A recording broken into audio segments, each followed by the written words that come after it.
একটা ব্যক্তিগত আপনার কাছেও একটা প্রশ্ন রয়েছে, সেটা হচ্ছে যে ঢাকা 13 আসন, অর্থাৎ যে আসনটিতে আপনি লড়াই করেছেন, সেই আসনটা নিয়েও অনেক আগ্রহের জায়গা ছিল অনেকক্ষণ ধরে, কিন্তু শেষ পর্যন্ত দেখা গেল যে আপনি দ্বিতীয় হয়েছেন।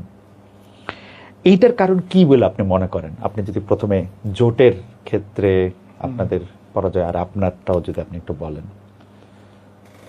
জোটের বিষয়ে সত্য কথা বলতে আমার ব্যক্তিগত আগে থেকেই প্রেডিকশনটা এরকমই ছিল যে আমাদের জোট ক্ষমতায় যাবে না, তবে আরেকটু বেশি সিট পাওয়ার একটা আশাবাদ আমার ছিল, যে শতাধিক সিট হবে, এটা ছিল প্রত্যাশা।